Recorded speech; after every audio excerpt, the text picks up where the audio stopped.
And welcome, SLAE family, to an exciting Tuesday where we have a special guest who's going to light up your world today and make you your very, very best. But before we do that, I want to make two quick announcements before I introduce our special guest today. Number one, there is an exciting opportunity for you to take advantage of some of our guests' training today with a special event that will take place at 6 p.m. Eastern. It is 5 p.m. Eastern right now.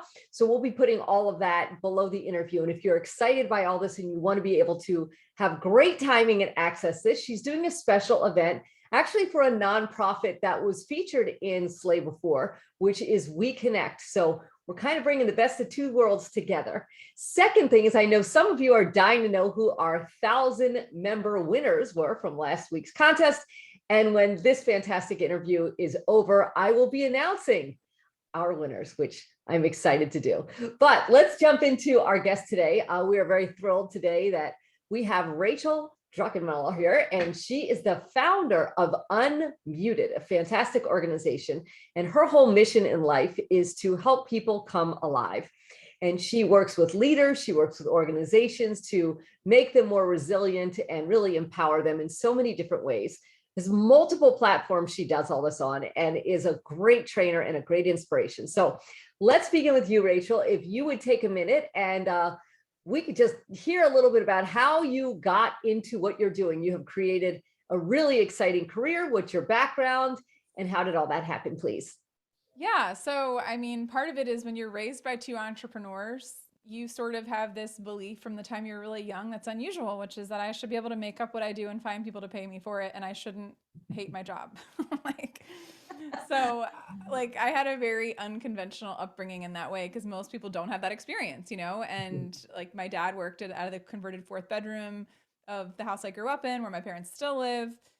42 years later. And then when I was in middle school, my mom, she's always been in wealth management, and she left the company where she worked to start her own firm where she's been running that now for almost 25 years. So, I had this modeled for me from a young age of you can pave your own way, and you can find the things my dad refers to as interest driven work. You can figure out what is the thing that really pulls your interest, Mm-hmm. that you have skill and talent around, and you can like make up your job. Like that was a normal thing. And that's what I did. I started as an intern at a benefits consulting firm in college, and then, just kept iterating my title and my responsibilities based on my evolving interests around human behavior and workplace culture and optimizing health and well-being.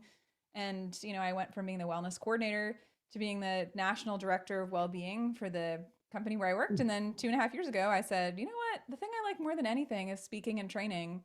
And I'm just going to do that all the time, and I'm going to do it on my own terms. And so in the fall of 2019, I left corporate and started my own company. And I'm sure you're loving every minute of it. So you're the founder of Unmuted, and I did my very best to give a little bit of highlight. But can you take a minute and talk about the kind of training and support that you provide for people? Yeah, so it's funny, I was looking back. I just hired a creative marketing assistant who's going to be doing some work with me, who's a former coworker, actually. So, building relationships is really important. And, we were talking through what are the reasons that people come to me? Because I have intake forms on my website when people fill out to bring me in for an event or a training, like, what are they looking for? Mm, And the three things they're looking for the most are we need help with motivation, energy, and engagement. Like, when people come to me, that's what they say, like, can you come in and like basically, you know, like be a fire under everyone's butt is basically what they're asking me to do. like, you know, so that's really what I get at its core, what I get brought in to do. But what I really do, that's what I get brought in to do. What I really do is I create safe spaces through team building experiences, keynotes, leadership trainings that invite people to reflect mm, on, to connect in meaningful ways through conversation, through sharing experiences, and to share their ideas of what's working, best practices around what's working, and really leveraging the collective wisdom and insight of a group of people, as opposed to just saying, well, I'm the consultant, let me come in, I'm the expert, let me tell you what to do. No, no, no, no, no. I believe that within any group of people, there's a wealth of knowledge and experience and insight, and I'm there to help unlock it. So truly come in as a catalyst, as a facilitator who not only shares stories to help kind of awaken and inspire and engage people, but then gives them practical tools and experiences, more important than anything, experiences that they can implement the things that we're talking about in real time. So yeah, broadly, that's what I do. And you do this both virtually and in person, correct? Yeah, I've done it. I mean, I only thought I would ever do it in person, frankly, until the pandemic hit. And then I've done close to 300 virtual learning experiences I facilitated in the past 2 years. So it's been like a whirlwind, and now it's getting back into in person. And so I'm doing some virtual, some in person, some hybrid. It's all over the place. It's like the wild, wild west. Well, if you can invent your career, you can definitely invent handling a pandemic and how to do things differently. There's no doubt about that. I think so. And for you, Rachel, what are the things that you find most rewarding or exciting? If you reflect back on, some of the training experiences, whether you're helping corporations or teams, what is it that makes you really feel the best about the difference you're able to make? Oh man, there's so many things. I was just talking yesterday to somebody who said, like what is a really standout moment for you? And there's one story. There's a bunch, a couple. I'll share a couple of them because it might provide some questions to invite people that are listening and with us and watching to take back for their own benefit. And one of them, I was working with a global consulting firm a couple of years ago, and I was brought in to work with their project managers around, I call it starts with you, like becoming your best self at work. Yes.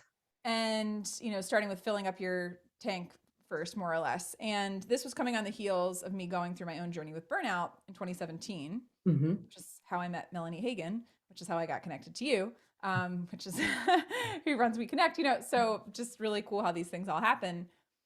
And there was a question I asked the group that I had learned from a mentor of mine named Simon Bailey. And the question was, who gets, love Simon Bailey. Simon? Okay. Yeah. He's awesome. And the question was, who gets the best of you and who gets the rest of you? And I asked this question in the midst of the conversation we were having about, being your best self. And there's a woman who was there who reached out to me after the session on LinkedIn. I'm very active on LinkedIn. She sent me a message. She said, hey, thanks for the session the other day. I've already made a huge change in my life. And this was like, oh, nice. 3 days after the event. So I'm like, what did you do? That was like a 50-minute workshop, like, you don't always know the impact you have on people. And sure.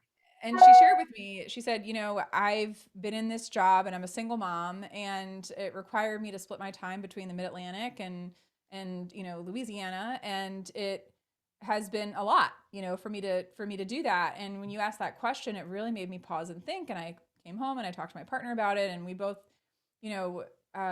decided that it was time to do something different, because she's like, I'm just exhausted and I wanted to be home more of my family. So she went to her boss and she asked for a change in her role so that she could be taken off of the traveling portion of her job in Louisiana and could just be based in Virginia. And her boss said, yes. We're so afraid to ask. We're like, what if I ask for what I want? And what if someone then says, yes, what if you get it? We always assume what do we do then? Like, we're like, well, this how it's not going to work. And then it's going to, no. But what if it works? What if it works? And she was willing to take a risk and be courageous and speak up and advocate for what she needed as a mom and as an employee and as a partner. And she said, Rachel, I slept better last night than I have in a year. Oh, that's remarkable. That's a magical experience. There's another question that I love when I just get to hear people's stories all day. It's so, I'm like, I can't believe I get paid to do this. But I was working with healthcare, right? So healthcare has been, talk about getting hit hard in the past 2 years. Yikes. Sure. And I was doing a workshop with a group of healthcare team members. So some were nurses, some were administrative, other people in different roles in a hospital, actually in a health system that did home health care and hospice care. And I sent them into a conversation with each other to talk about, tell a story that stands out to you about why the work we do matters. Just something in the past 7 months. It was like, since the pandemic, what's something that stands out to you? And for anyone that's with us right now, to think about your own work of like connecting back to purpose, of tell yourself a story, tell somebody else a story about why the work you do is meaningful, purposeful, or why it matters in the world. They came back from this conversation, Leanne, and one woman raised her hand. I invite them, they go into small groups, then I invite whoever wants to share to come back into the main group and to share. And this woman shared a story about a patient of theirs who was 19 years old who had terminal brain cancer. Wow. 19 years old. And it's the pandemic. And they said, what can we do to support her and make the end of her life, just a bit more pleasant, if at all, and they asked her dad, what could we do? And he said, well, she loves flowers. And so twice a week, her caseworker dropped off flowers on their front porch Oh, from Trader Joe's. And then the day after this young woman passed away, her father reached out to this company that had been doing this to thank them for the way they had shown up for him and his family. And he said, the flowers that you brought the day my daughter passed away were lilies, and lilies are my daughter's favorite flower. oh, I have chills. Yeah. Like, and then so the whole Zoom room, everyone's like crying. And then somebody else shares a story about a hug at a grocery store from somebody who saw them wearing the company hat because her dad had gone. Like, I just get to be somebody who gets to witness, we so just want to be seen and heard. And just know that we're not alone. And the experiences that I get to create for companies and teams and associations, I get to create spaces every day where people feel seen and heard and validated and less alone. Like that, I'm like, it's so amazing. validated. It's so rewarding. I love it. So fulfilling, I'm sure. Yeah. And what's a typical client for you? I mean, not to use that word, but a typical company that would bring you in, would it be a traditional company, a small company, a real estate team, or is it just across the board, everything? I mean, I work a lot in professional services. So I work a lot with finance, insurance, accounting, and engineering, Okay. Do some work with law, but I also work with companies that are in education and healthcare and marketing and tech and IT. Pretty much everything. And manufacturing. I mean, Yeah. more of it is professional services, mainly because those people are at computers and they're not on the line, Yes.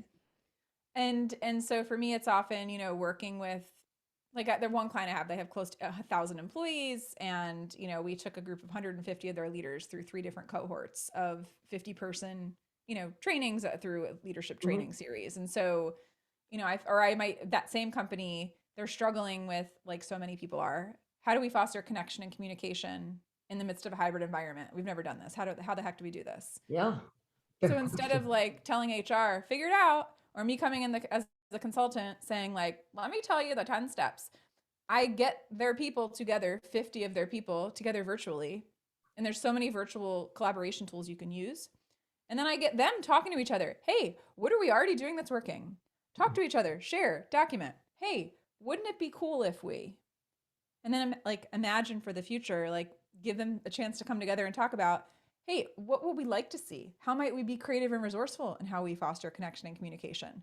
And then people feel empowered because they're part of the solution. They're not having something come down from the top that some executive read in Forbes about what everybody needs to do.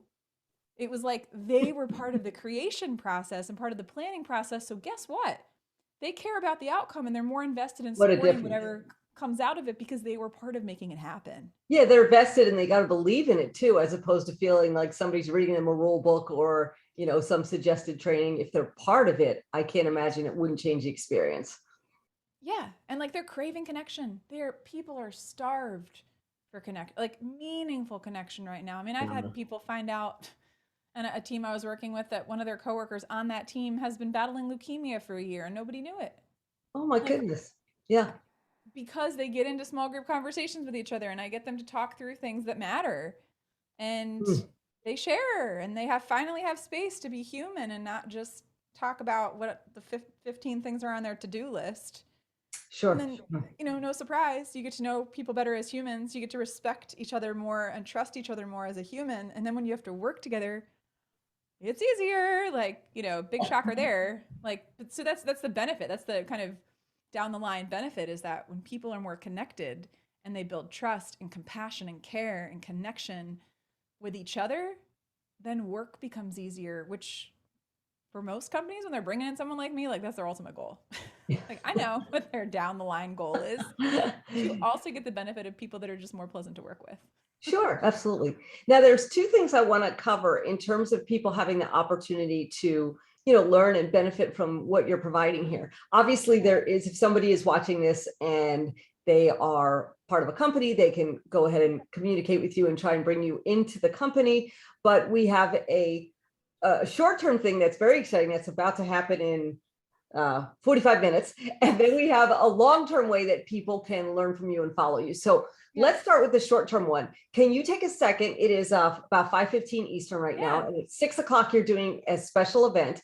And while you do that, I'm going to actually post here in the Facebook group the links to all that. So I'm going to have you take it Excellent. away for a quick second, if that's okay. Perfect. Yeah, that's great. That's great. Yeah. So Melanie Hagan, who is, founded the We Connect community, which is, helping to guide women through different aspects of like life transitions, which, hey, I feel like we're all in some type of transition at any given moment. We decided to come together. I've done some work with her. She had brought me in to do some work with her company. She was actually one of the first people who gave me hope right when the pandemic hit, because she reached out and was like, "Do you do virtual training?" And like any good entrepreneur, I said, "I sure do." And then I'm going to figure out how to do virtual training. And so we decided to partner together. And so what we're doing is we're actually raising funds for an organization that's near us geographically called the Baltimore Leadership School for Young Women, which is in Baltimore City. And there was a documentary that folks may have seen. And it was called, I believe it was called Step Up. I really should know the name of this documentary, but they have a STEP team. Yeah, it's called STEP. Yes. They have a STEP team that was featured in a documentary that people may or may not have seen. But we want to raise money for these young women that, like, many of them come from places where they might not otherwise have the opportunities to get this type of education, to get the kind of support, to be developed as leaders, so that they might be the first people in their family to go to college. And it's really inspiring how people are rising above challenges and adversity to be able to step into a future that they're really excited about and proud of. And Absolutely. so for anyone who signs up to participate in this workshop, we're going to be doing something called Igniting an Intentional New You. This is something that I do with companies and with teams, this particular workshop. And so we're bringing it to folks at a much lower rate than you would normally get. We're just asking for a donation. We're asking that when you register, you make a donation to Baltimore Leadership School for Young Women. That's like your ticket in, because we want to raise money to support these young women and the ambition that they have. And so it's going to be a 90-minute workshop, and you're going to have the chance to it's going to be playful. We're going to say, hey, like, bring your markers and blank sheets of paper. And we're going to have the chance to focus on, looking back in the past and what we've learned. And we're going to have some fun together. I'm going to redeem any virtual experiences for anyone who might have had abysmal virtual learning experiences, which we've all had moments when our eyes have glazed over. We all have had those, but you are the conqueror of Zoom fatigue, because your energy is crazy, Well, and like interaction, like, you're going to get to meet people, you're going to get to learn from people, connect with people, reflect. Like, every experience I do is like opportunities for reflection and opportunities for connection. Like, those two things are at the core of everything I do. So we'd love to have you. If you want to join us for that. Again, it's going to be interactive. It's going to be something that'll light a fire under your butt in a good way. It's a chance to connect and community build, which I know, Leanne, you're so big on building community. And so, yeah, whoever wants to come, the link is in the comments. And if you want to sign up, you can just do that now. If you have any questions about it, you can send me a private message on Facebook, and I will have that open to take a look at. But we would love to have you and invite you into that experience. True opportunity. I mean, how often do we have this? Never. That they get to enjoy you, and then in about 45 minutes jump on, and it's for a great cause too. So they're really getting the best. It's for a double great cause, as a matter of fact, because you're helping the charity, and there's also We Connect, which is a phenomenal organization, and then there's you. That's a triple hit. I think that's really what we're going to call it. The trifecta. Yes, the trifecta. And then there is another way too. So if somebody is watching this later, they're not watching it live right now, or they watch it on YouTube, then there are other ways that people can stay in touch with you and learn from you. Can you talk about your other platforms, especially you've got a lot going on LinkedIn, but maybe you could touch base, and I popped them into the comments, but if you could take a minute, that'd be great. Yeah, I'm super active on LinkedIn. I have a newsletter that posts on there every other week called Unmute Yourself. And so the last one was about, I call the article, We Don't Talk About Burnout, No, No, No. So if you know the Encanto song, We Don't Talk About Bruno, That was what inspired that title. And I just talk about things like unmuting your celebration, unmuting your joy, ask questions to ask yourself to get clarity and to build your confidence. This week, I'm going to be posting on strategies I use to get through my journey of burnout 5 years ago and things that I've Great. implemented that have really made a difference. So I'm very thorough with what I share. So if you're on LinkedIn, feel free to send me a message. Let me know that you got connected through this. And then I have a LinkedIn live show every other Monday. So I just had an episode this week. So I'll have my next one on March 7th. Fabulous. And I interview different folks who have had their own journeys of getting unmuted. And those stream to YouTube as well as LinkedIn. And I'd say, and then my website, unmutedlife.com, I always have blog posts that I write on there and podcast episodes I've been on and different things like that and more And information. Instagram too. You're on Instagram also. Instagram. Yes. Unmuted Life at Instagram if you want to hang out over there. Wonderful. And DM me. So, yeah, so that's what I would say. And I have, if you want to, happy to chat about anything else, any other questions you might have that might be helpful to the crew, or if any pop into the comments, I'm more than happy to take any. Excellent. And you have I had to take a second. I loved this quote on your website. It was fabulous. So you have this great quote for anybody who's been through hardship. It says, every time I face adversity, I see it as a catalyst and invitation to live life more fully and intentionally. How fabulous of an outlook and approach to life is that? And you've been through some stuff. Epstein-Barr, car accident, you kind of been through quite a few things and still joyous in taking on the world and empowering other people through all of it. Well, I think, so it's interesting. There's, we get to choose, there's a book, The Man's Search for Meaning by Viktor Frankl. And one of the things he said is that, between stimulus and response is a space. And in that space lies our freedom to choose our response. Like something happens, we get to decide what we put in between, like the thing that happens and how we respond to it. And yes. When I go through hard things, I think it's important. I'm very much like anti-toxic positivity. So very much like, hey, feel what it is you're feeling. Like, for instance, when COVID hit, I was 7 months into having launched my business. That was 100% of my business was full-time speaking in person. and like, hi, gone. I mean, 85% of my business disappeared in a matter of weeks, and I'm the primary breadwinner. And so it was just this moment of, okay, it wasn't like, will I figure it out? It was, oh, it's go time. You said you want to be an entrepreneur? Entrepreneurs have to figure stuff like this out. They don't have somebody else to fall back on. You figure it out. Yes, they do. And I did. I made the decision, and I kind of put my head down and I said, what skills do I have? Fortunately, I talk about employee engagement and well-being and resilience, which were some things that like the world needed 2 years ago and still needs today, like coincidentally. So yes. I just leaned in, to what I already did well and to what I already knew to talk about that people needed. And then, I build momentum, and then 6 weeks later get hit by a pickup truck while I'm out running with my husband, trying to do something good for my well-being, And, was in a back brace for 2 months and physical therapy for almost a year. And I'm still in other therapy and still have some lingering issues from that. It's been almost 2 years. And I can choose to be mad at that, like forever. Like we can choose. I like to say, when we get knocked down in life, we can choose to give up, or we can choose to rise up. And so well said. Yes. I choose to rise. It's just, I will not be defeated. I have made this conscious choice inside of my being. I will not be defeated by this. Whatever comes at me, I will not be defeated by this. I will not be defeated by that. I will not be defeated. I might get a little depleted by it, right? But I'm not going to be defeated. I'm not going to let that define me. I'm going to choose to make something out of it. I'm going to choose to make, humans are inherently meaning-making creatures. And I just am always on the lookout for like, what is the connection point? What is the meaning? How can I use this? How can I flip this? How can I turn this into something that can help me by also helping other people who might be feeling their own version of whatever it is that I'm feeling, so that they feel less alone. It gives me an opportunity to connect to people and to remind them that they're not the only one going through hard things, and that they will get through it because they've gotten through hard things before.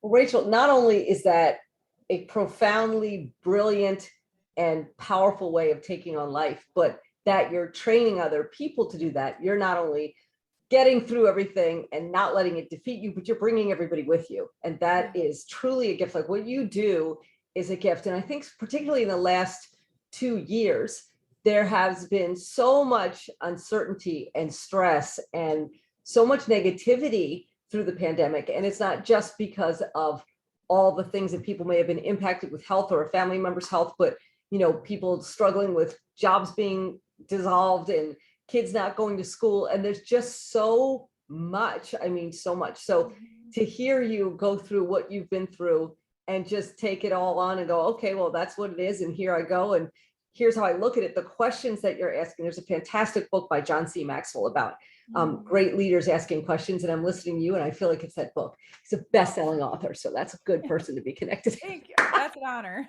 Amazing, brilliant guy. But thank you so much. And we posted in the comments everything that you can do to learn from her. And I would tell you, look, if you happen to be free in the next half hour, jump on there. Why not? Make a little tax deductible donation, help a good cause, and pick this woman's brain and live your very best life. So thank you so much. I appreciate you being here. Really do. Yeah. Oh, such a joy, Leanne. Thank you so much. And before we wrap up, we are going to do 2 things. Next week, I want to let you know, speaking of people who have the mindset of Rachel, we have a tremendous story next week about a company that was founded, and the entire concept of the company was threatened by the pandemic. And the founder of that company then turned everything around, ended up on Shark Tank, and has built a brilliant business. So we have a very special guest. Stay tuned for that. But I also know some of you are waiting to hear about our winners. We are so excited to hit 1,000 members in the Facebook group. And we had a little challenge over on our YouTube channel to spread love and empower all these different people who have been speaking throughout the last year. So our 2 member winners have done an exceptional job of really making a difference and giving great feedback to all of our speakers. And I want to congratulate Valerie Reed, who is one of our winners, and also Candy Hagan, who is our second winner. So congratulations to both of you. You get fabulous prizes. So make sure you send me a message on Facebook and we'll get all that details worked out. And then we also had a great contest going for the different nonprofits that have been guests here. And I'm thrilled to say that the winner and the person who will be receiving the donation is the Become Project, which was founded by a guest speaker, Diana Reeves. And that is a program facilitating and empowering young women as they age out of the foster system. An incredible need, because women hit that point and there is an abrupt transition. And having an organization like the Become Project makes all the difference in the world for these women to be successful. So congratulations to our 2 winners, and congratulations to our fantastic nonprofit. And Rachel, thank you again. Please follow her on LinkedIn, follow her on Instagram, subscribe to her newsletter, pick her brain, be in her glowing, wonderful, empowering presence. And hopefully some of you can jump on with her and we connect in about a half an hour or so. So thank you all again, and we'll see you live next week. Take care. Bye.